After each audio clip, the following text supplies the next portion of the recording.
നമുക്കിന്ന് നല്ലൊരു മീൻ കറി ഉണ്ടാക്കിയാലോ? ചട്ടി ചൂടായി വരുമ്പോൾ ഇതിലേക്ക് കുറച്ച് വെളിച്ചെണ്ണ ഒഴിച്ച് കടുകും ഉലുവയും നന്നായിട്ടൊന്ന് പൊട്ടിച്ചെടുക്കുക.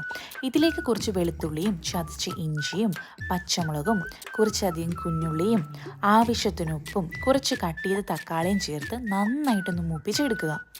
ഇനി ഇതിലേക്ക് 1/2 ടീസ്പൂൺ മഞ്ഞൾപ്പൊടിയും 2.5 ടേബിൾ സ്പൂൺ മുളക് പൊടിയും 1 ടേബിൾ സ്പൂൺ മല്ലിപ്പൊടിയും ആഡ് ചെയ്ത് നന്നായിട്ടൊന്ന് മൂപ്പിച്ചെടുക്കുക.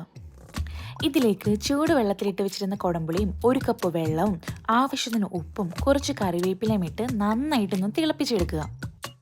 കറി ഒന്ന് തിളച്ച് വരുമ്പോഴത്തേക്കും മീൻ കഷ്ണങ്ങൾ ഓരോന്നായിട്ട് ഇട്ട് കൊടുക്കാവുന്നതാണ്. മീൻ കഷ്ണങ്ങളെല്ലാം കറിയിൽ നന്നായിട്ട് മുങ്ങിക്കിടക്കുന്ന രീതിയിൽ സ്പൂൺ വെച്ച് നമുക്കൊന്ന് ഇളക്കി കൊടുക്കാവുന്നതാണ്.